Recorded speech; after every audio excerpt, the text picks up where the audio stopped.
dund gi cher na trop mais buñ demee nag ba tey bëgg a tëj gémmiñu nit ñi ba nga xam ne tey kenn ñemewut a wax ki nga dëkkal sax ñemewoo wax ak moom day mel ni pays yi nga xam ne dictature moo fa am mais nañu may nit ñi jàmm bàyyi leen ñu wax seen xelaat asalaamaaleykum merci beaucoup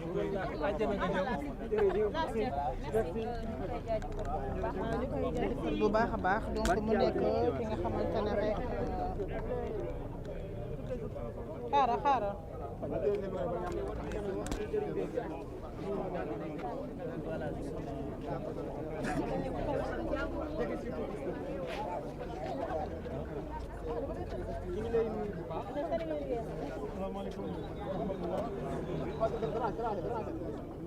président parti ADOSI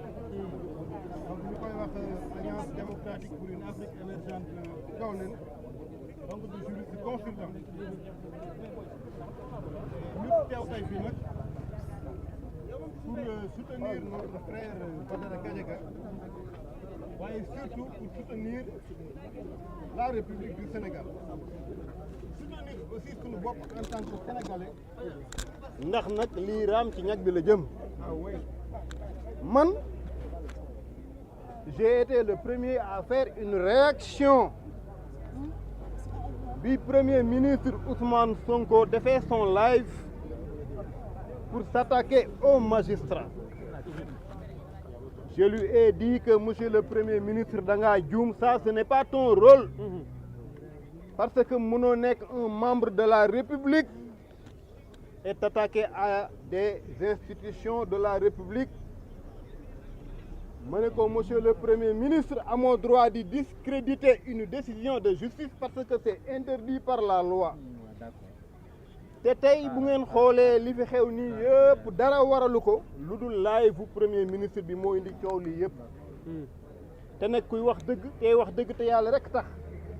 xam ne amul fenn ci àdduna bi benn nguur boo xamante ni coow ak brouhaha ak désordre arrangé na ko amul fenn. naka la ko indee. nguur dal la soxla. nguur tey ak jàmm la soxla ngir mën a liggéey. waaye nag bu fekkente ni da nga bëgg a yorem réew ni nga nekkee woon opposition te ñëpp xam ne jaaduwul xam ngeen ni coow day am. te nag Sénégal gi état de droit la. Senghor da kaa liggéey Abdou Diouf liggéey ko président Abdoulaye Wade ñëw dogali Macky Sall joué son rôle donc ñoom li leen war mooy au moins pour ñu fàtte li fi amoon 2021 ba 2023 mooy ñu changer de fusil d'épaule parce que dégg nañu tey Waly Diouf Bodian ne maanaam radical la ñu opposé woon radical la ñu yorem réew lan mooy radical la ñu yorem réew man mi jàng administration publique de xawma ko parce que république ci ay charte lay doxee ci ay règle lay doxee moomuloo nit ñi président premier ministre moomul nit ñi même justice bii ngeen di gis ci règle la ñuy doxee bu ñuy woowee code de procédure pénale kenn amul droit def li ko neex les problèmes politiques se règlent sur les plateaux dans un cadre lu ñuy wax de débat démocratique bu fekkee nag amoo capacité am ay débatteurs yoo xam ne mun nga gagner le débat démocratique sur les plateaux de télé et de radio mais ñëwal jël si ñu ñun oui am na mais il y a des gens qui sont capables de tenir un débat et de le gagner mais nag mënoo ne koo indi vendredi jàkkaarloo ñu rëq ndigam nga bëgg a def li nga daan jooy yow bi nga nekkee ci kujje politique yi mooy ce qu'on appelle l'instrumentalisation de la justice et d'utiliser cette justice comme bras armé de l'exécutif loolu nga doon jooy waaw léegi ana système bi nga doon wax naan loolu mooy système kon bu ñu doon wax système avec petit s lii mooy système avec grand S te nag wax dëgg yàlla pour l'amour de la République man nee naa Ousmane Sonko li waral lii yëpp wax naa ko depuis le début fàtteel affaire Sweet Beauté bu ngeen xoolee gouvernement bi c'est le gouvernement de Sweet Beauté avec des DG qui ont défendu l'affaire Sweet Beauté avec des ministres qui ont défendu l'affaire Sweet Beauté avec des magistrats qui ont été affectés à cause de l'affaire Sweet Beauté et on continue de vouloir gérer ce grand Sénégal, ce grand pays, cette grande république à partir de l'affaire Sweet Beauté. Il faut que ça s'arrête. Il faut que ça s'arrête.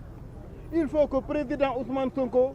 sache qu'il n'est pas le premier ministre d'un parti politique qui s'appelle PASTEF, mais d'une grande république qui s'appelle le Sénégal, dont les gars comme Adji, les gars qui sont dans l'APR et dans d'autres partis politiques, et les gens qui sont dans la société civile,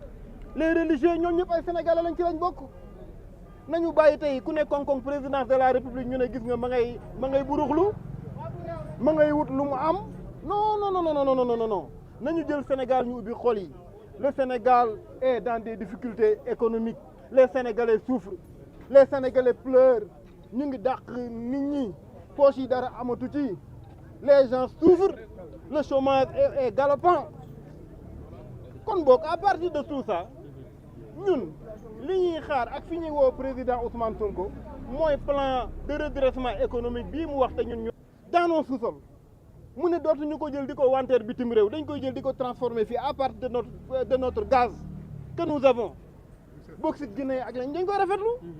bi mu demee def tournée bi dañ ko rafetlu tàcc ko donc ci terrain boobu lañ koy xaar mais na bàyyi emprisonnement ça c'est arbitraire gis nga tey kooku taxaw wax ne ku tekkiwul dara bu mënee taxaw wax ay magistrat yu jàng sonn am seeni lijaasa mu mën leen a tey jii ni leen bu ngeen jàppul Badara Gadiaga damay taal TFM tey jii kooku moo mérité ñu indi ko fii cybersécurité tey jii daal di koy cuisiner pendant tout ce temps mais pas pour quelqu'un qui n'a fait que dire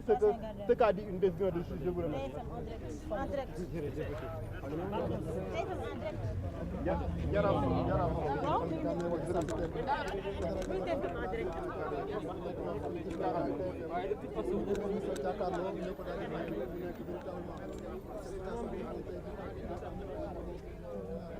Voilà mu ngi noonu bokk ci ñi nga xamante ni dañoo ñëwoon jàppal tànk ki nga xamante ni moom moo di Badara Gadiaga suite à l'information bi nga xamante ni moom lañ fi jëlee mooy il a été passé en garde à vue ñoom ñëpp ils ont eu à quand même donner leur avis par rapport à cela ils ont quand même un peu tiré sur ñi nga xamante ni ñoo di gouvernants yi nga xamante ne ñoo fi daal di nekk en attendant bien sûr la sortie des avocats de ki nga xamante ni moom moo di Badara Gadiaga Kader bu Sen TV et là xam naa dañ koy daal di jël suma pare ñu dellu si ci leneen.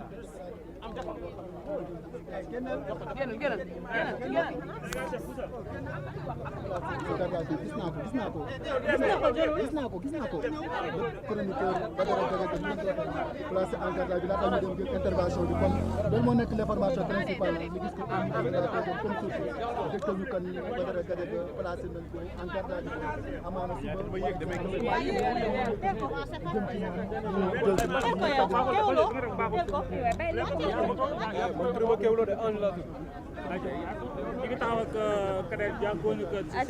Kader ñu lay nuyu di fay baax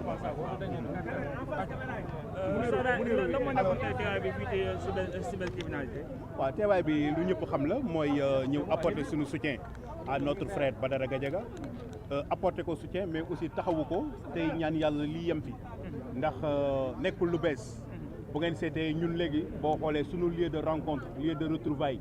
ci les acteurs de la presse les Sénégalais tout court mooy léegi cybercriminalité police tribunal ak Rebeuss te loolu